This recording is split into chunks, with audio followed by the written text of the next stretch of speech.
Hello everyone out there on YouTube, this is me, King3, aka Little Mothers.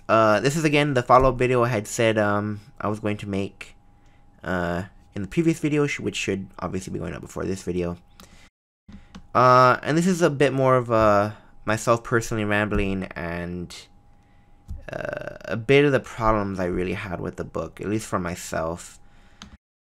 I still want to lead with that. I still really like the book. The part that was published, that is, you know, out there, that you're gonna pay for directly, I enjoyed. Now, the reason why I wanted to really make this as a follow-up, or make a follow-up period, was because, unbeknownst to me until after I finished the book, and I had been looking into, oh, does the author have plans to release a sequel? Does he have plans to, you know, maybe make another book in the world or something like that? Who knows?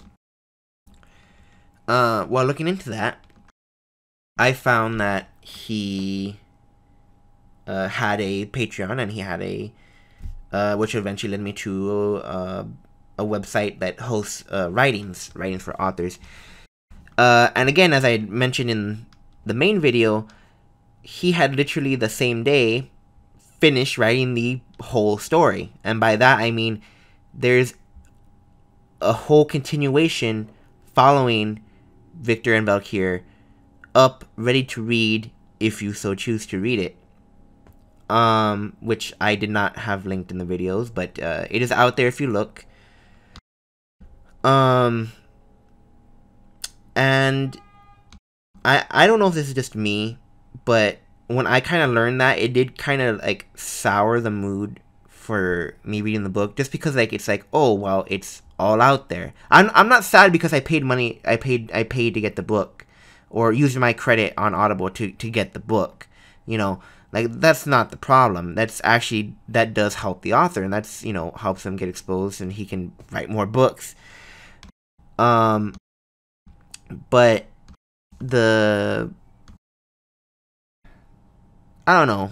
I know there's a stigma for when it comes to online writing, like, and it, like, whenever I want to read, there's like stuff and characters I would love to read about that are already like established characters and stuff like that.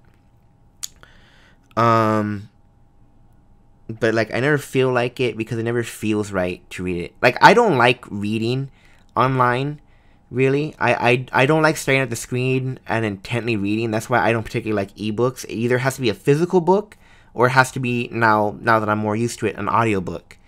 Because I feel like I can be really, really intently listening to an audiobook and, you know, it feels right. Or I can, you know, pick up a book, have that nice feel of flipping through the pages. I can flip back and forth and really go at my own pace in a, you know, in a book. So I don't know. I just really wanted to make this little follow-up video because, well, to inform you that, yes, if you are still really interested, yes, the rest of the story is out there. You simply just gotta, again, search the author. It'll link to his Patreon, which, or like in Google, I think, at least for me, it did bring up the place where the actual story is. The rest of it is. And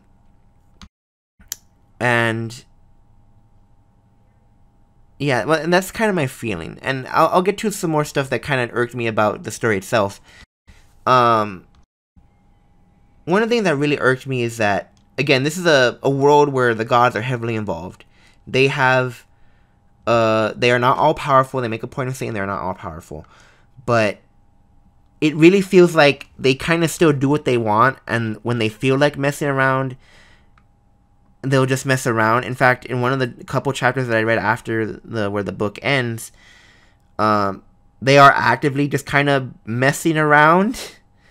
And it's like, I thought you guys were just supposed to be kind of observers. And, well, I mean, technically they did say, oh yeah, we can uplift people and do this and that and da-da-da-da-da. But, I mean, that within itself is still a very passive thing. And they seem to be doing much more active things. Like, going out and telling people, okay, go do something, that's fine.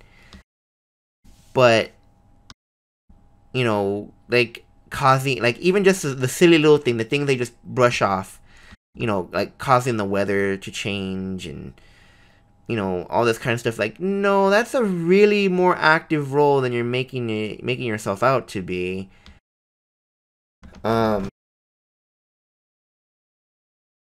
So, I mean, that's kind of irksome. That's always the problem with this kind of having these involved higher beings. They, they can do things. They just apparently have rules or have decided just not to.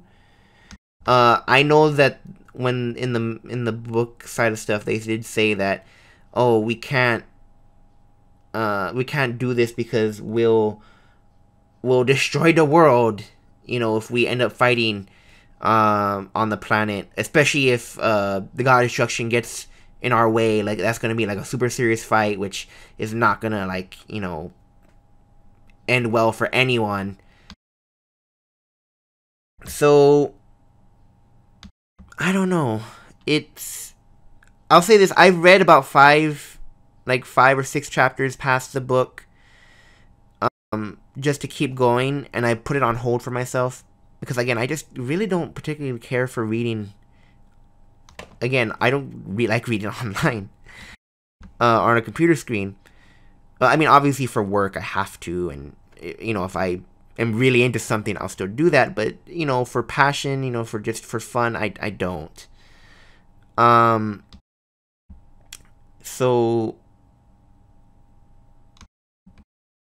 it's oh, that's where I was trying to go. Sorry. So I'm still getting like those fun moments like I had in the book, and as you read through the book, there are still those fun little moments, and that's kind of what the story runs on. Those fun, funny little moments, but it kind of it kind of puts the thought into my mind is like, how's he gonna stretch this for an extra over 100 chapters? The entire story is 150 some chapters. And it's like, okay, what else is gonna happen? They meet another Fomor in the. I just finished like the little arc that they were doing right now, where they basically fought off. They basically trapped another Fomor, and it's basically kind of like a little one and done little side joke. And it's like, we really haven't had much directly to do with the Fomors, and you're kind of like just tossing this guy to the side, and it's kind of, I don't know. I just kind of don't want to have the continuation of the story kind of tarnish where the book put me at. Because I feel, to me, the book ended in a really good spot. Like, if it was just that book, and he was just like, oh, I'm an amateur writer, I just wanted to publish a book, and I got a book published. It's like, oh, okay, cool, well, at least you ended your book in a good spot, where it's like, oh, someone could say, oh, that's a cliffhanger. No one wants to end on a cliffhanger. It's not really a cliffhanger. It's just like at least you was thinking about, oh, what could be, what wacky adventures could they get up to? It's kind of up for you to think about and decide. Or if he did continue it, like, well, he did, but I mean, say any other author had wanted to continue it, they could if they wanted to. But it ended on a really good spot.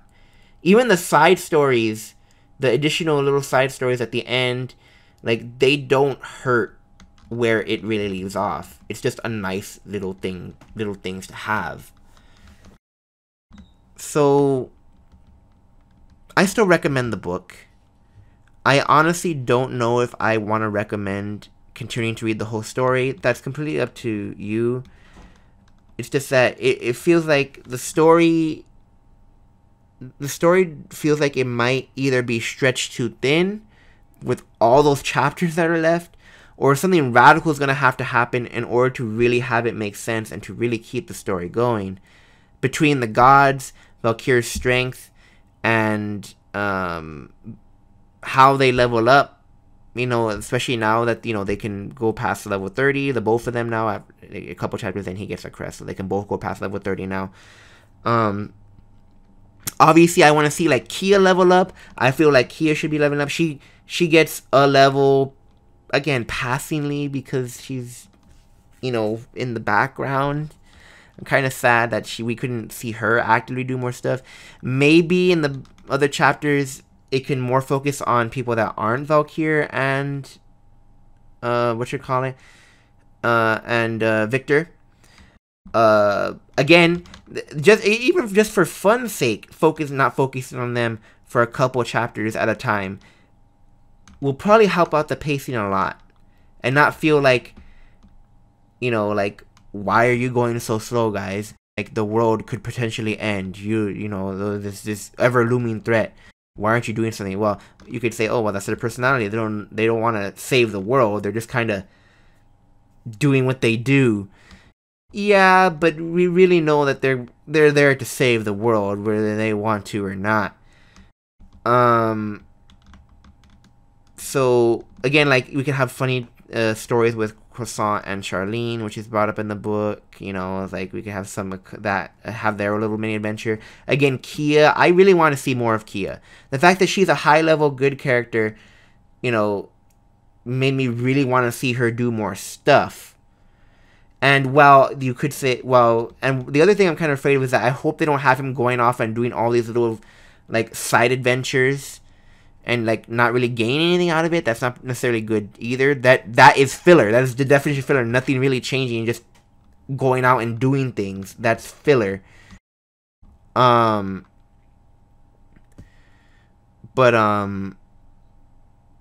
also the issue with Valkyr's Horde. Like, the fact that, oh, he's basically the richest dragon in the world. Like, why,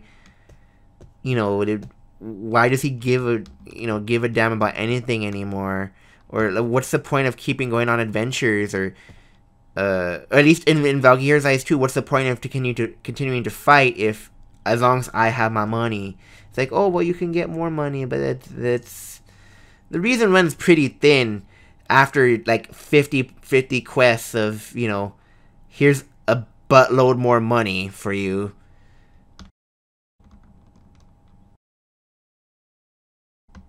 But yeah, I mean, this is just my opinion. Again, a little bit of rambling. I'm just gonna cut it here. Again, I just see there's potentially some problems. I put it on hold. Maybe I'll make another video in the future when I've made myself read at least a good bit more of the story. Maybe not even all of it, just a good bit more. We'll see. This is, again, not to take away from the book. Completely stay with the book. The book is still a really solid place to read through and end off on. So again, this has been me, Looking3, aka my mother's.